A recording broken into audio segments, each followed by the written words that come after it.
अपनी कथा से सिख संगत को निहाल किया और वहीं कहीं ना कहीं सिख संगत की आंखें नम भी दिखाई दी। बहुत बहुत स्वागत है आपका इंडिया 24 न्यूज़। बहुत बहुत धन्यवाद आप सबका कि आपने हमें याद किया है। इंडिया 24 न्यूज़ का मैं शुक्रिया अदा करता हूं, आपकी सभी टीम का और अर्शदीप जी का। तो यहाँ हम लोग झांसी में कल रात का जो था वो दीवान था और चारों साहिबजादे जो जिनकी शहादत हुई वो उसी को समर्पित ये दीवान गुरुद्वारा सिंह सभा सिपरी में हुए।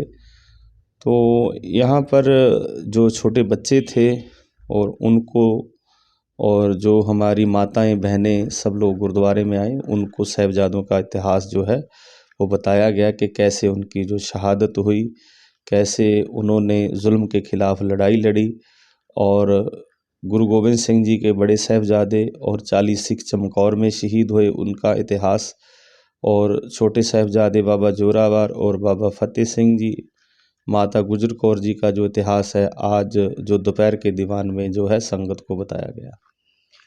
सच्चा सिंह जी, मुग़लों का कहर और निडर साहिबजादों की आप शहादत को किस तरीके से याद करते हैं, और बाबा अजीत सिंह जी जो चमकौर के युद्ध में शहीद हुए थे उनकी वीरता को आप किस तरीके से याद करते हैं?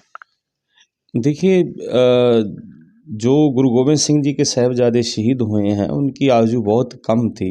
बाबा अजीत सिंह जी की जब हम हिस्ट्री पढ़ते हैं तो 13 साल की आयु में ही वो बहुत तेज़ तलवार चलाने लगे थे और जब तक वो 16 साल की उनकी आयु होती तो तब तक तो वो बहुत युद्ध जो है वो कर चुके थे। और गुरु साहिब जी जब भी कोई किसी के ऊपर विपदा आती तो गुरु गोविंद सिंह महाराज जी अपने बड़े बेटे बाबा अजीत सिंह जी को और सारे साथी देके उन्हीं को ही भेजते थे।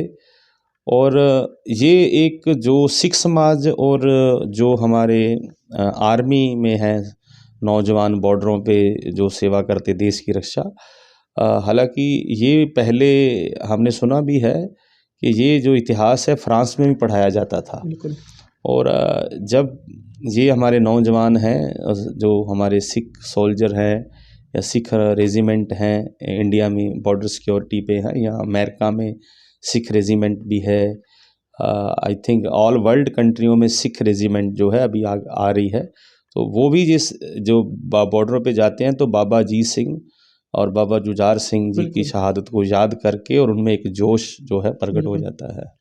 तो ये बहुत बड़ी बात है कि हम भी अगर आज ज़िंदा हैं तो उनकी शहादत की वजह से हमारा वजूद है। अगर वो इस देश में ना ऐसा कारनामा, ऐसी शहादत ना होती, ऐसी जंग ना लड़ते तो हमारे में जो विल पावर आती है वहीं से आती है। किसी शायर ने बहुत अच्छा कहा है, ये देश देश ना होता अगर पिता दशमेश ना होता। सो बहुत महान शहादत है उनकी, तो हम उनकी शहादत को जो है प्रणाम और नमन करते हैं। जैसा कि सुच्चा सिंह जी ने बताया कि अगर ये देश देश न होता और पिता दशमेश न होता। सुच्चा सिंह जी, आप कितने वर्षों से कथा सुनाते आ रहे हैं, और कैसा मतलब आपने ये अपना जो कथा सुनाने का जो आपका निर्णय था कहाँ से आपके ये जीवन में शुरू हुआ, और कितने वर्षों से आप ये कथा सुनाते हुए आ रहे हैं, और झांसी में आपको किस तरीके से यहाँ पे संगत का माहौल देखा, किस तरीके से यहाँ पे श्रद्धा के साथ यहाँ पे गुरुपुरब मनाया गया? मैं बचपन से ही जो हमारे पिता पुरखी काम था कि हमारा किसान थे, हम फार्मर थे, और हमारे परदादा जी पाकिस्तान लहलपुर में वो भी ये कथा करते थे। तो तब हिंदुस्तान और पाकिस्तान नहीं बना था, तब सामान्य था। और जब हमारे जो परदादा जी आए थे खुशहाल सिंह जी यहाँ आए, फिर हमारे दादाजी दर्शन सिंह वो भी कथा करते थे। तो ये जो हमारे चाचा जी हैं हरदेव सिंह लंदन में हैं, वो भी कथा ही करते हैं। तो हमारे जो पिता पुरखी एक लड़ी जो है वो चलती आ रही है, और हम जो हैं चौहान फैमिली से बिलोंग करते हैं। और जो आलम सिंह चौहान हुए हैं चमकौर की गढ़ी में शहीद हुए हैं उस जंग में, और उनकी पत्नी जो है वो शहीद हुए हैं। वो हमारे पुरखे थे जो चमकौर की जंग में शहीद हुए। तो हमारा जो संबंध है सिक्खी से वो 350 साल से कम ये चलता आ रहा है। तो हमें भी जो प्रेरणा है जो हमारे पुरखों से मिली, तो आज हम जो संगत के दर्शन करने पहुँचे हैं। तो ये मैं समझता हूँ कि गुरु महाराज की कृपा है हमारे ऊपर कि जो हमारे पुरखे चमकौर की गढ़ी में गुरु साहब जी के साथ रहे और उनका आशीर्वाद है। तो आज आने वाले समय भी हमारे परिवार में एक कथावाचक हमेशा रहेगा। सुच्चा सिंह जी, कहा जाता है निकिया जिंदा वड्डा साका। जब कभी भी दशमेश पिता गुरु गोविंद सिंह जी के चारों साहिबजादों की शहादत को याद किया जाता है तो हर सिख समाज के मुंह से यही लफ्ज़ बयां होता है। तो निकिया जिंदा वड्डा साका का मतलब क्या है? जैसे बाबा जोरावर और बाबा फतेह सिंह की जो आयु है वो 7 साल की थी और उनकी 9 साल थी बाबा जोरावर सिंह की। और जब गंगू के कहने पर, गंगू ब्राह्मण के कहने पर उनको मरिंडे भेजा गया, तो वहाँ बच्चों को फिज़िकली टॉर्चर किया गया था। तो जब टॉर्चर किया गया तो उनको ईन मनाने की बात की कि हम लोग चाहते हैं कि दिल्ली सरकार को बता सके, औरंगजेब सरकार को, कि गुरु गोविंद सिंह जी के बच्चों ने ईन मान ली है और इस्लाम धर्म कबूल कर लिया है। तो बच्चों को डराया गया, मारा गया। लेकिन कॉन्स्टिट्यूशन में जो है, जब हम ह्यूमन राइट्स की बात करते हैं तो बच्चों के ऊपर अत्याचार करना जो है वो किसी भी शरह के कानून में नहीं है।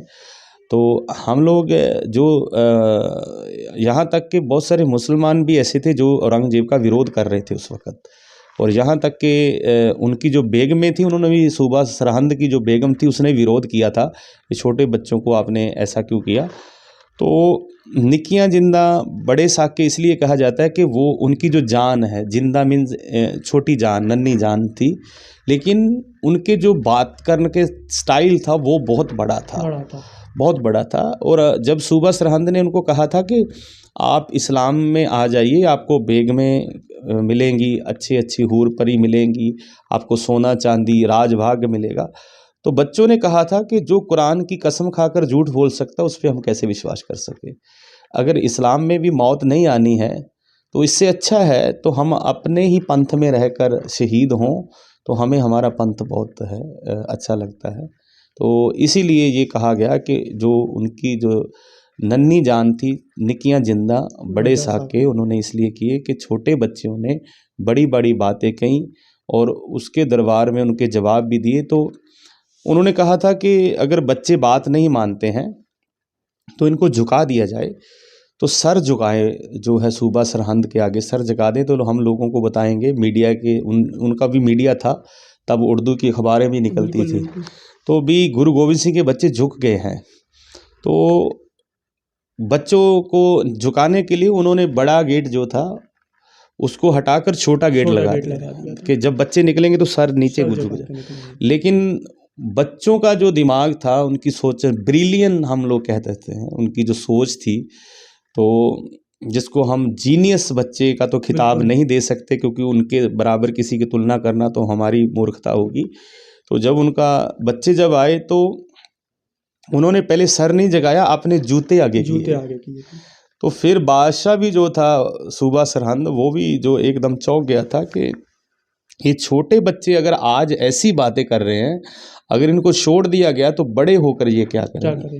तो इसलिए फिर जो है उनको जिंदा जो है चुनाने की सज़ा दी गई थी। तो जो सिख संगत है, जहाँ फतेहगढ़ साहिब है, पूरी संगत पूरी दुनिया में गुरु नानक नाम लेवा संगत उनको याद करती है। तो याद करके उन बच्चों को हमारी आंखों में आंसू भी जो हैं आ जाते हैं। ये इतनी बड़ी शहादत उन छोटे बच्चों ने दी, ठंड में रहकर कुछ भी उनको खाने को नहीं मिला, पहनने को नहीं मिला, 3 दिन तक भूखा रखा।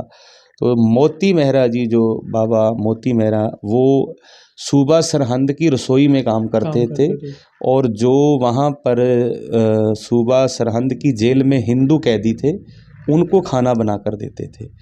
तो वो चाहता था कि माताजी को खाना खिला दिया जाए, लेकिन माताजी से उसने बात भी की थी कि मैं खाना लेके आऊँ, तो माताजी ने कहा था कि जो मुग़ल हुकूमत के खाना जो है हम नहीं खाएंगे। तो मोती मेरा चोरी फिर अपने घर से दूध लेकर आता था। तो वो उनके परिवार को पूरे को जो है वो कोल्लू में पीट दिया गया था। और उसके पहले बेटे को, उनका बेटा था उसको मारा गया, शहीद किया गया। फिर उसकी घरवाली को शहीद किया और 70 साल की उसकी माँ थी मोती मेहरा की, उसको भी शहीद कर दिया गया। और उसके बाद मोती मेहरा को कहा गया कि अगर तुम इस्लाम कबूल कर लो तो हम तुम्हें छोड़ देंगे, ये तुम्हारे परिवार को मार दिया गया है, तो अगर तुम मोती मेहरा इस्लाम कबूल करोगे तो तुम्हें छोड़ दिया जाएगा। लेकिन मोती मेहरे ने ये बात कही कि छोटे बच्चे गुरु गोविंद सिंह महाराज जी के आपने दीवारों में चिन दिए, उन्होंने इस्लाम नहीं कबूल किया तो मैं तो फिर उनसे बड़ा हूँ उम्र में, बिल्कुल उम्र में तो बड़ा हूँ ना, तो मैं कैसे कर लूँगा, तो उसको भी शहीद कर दिया गया। सो इसीलिए जो है निकियां जिंदा बड़े साके उनको कहा जाता है। कहा जाता है सुच्चानंद जी, वाटा लंबिया ते रस्ता पहाड़ दा तुर जांदे कुरां दे नाल जी, सरसा नदी ते भी छोड़ा पै गया उस वेले दा सुन लो हाल जी। इसमें सरसा नदी जो शब्द है, सरसा नदी का क्या महत्व रहा है गुरु गोविंद सिंह जी, दशमेश पिता गुरु गोविंद सिंह जी की जीवनी पर? सरसा नदी उस समय जो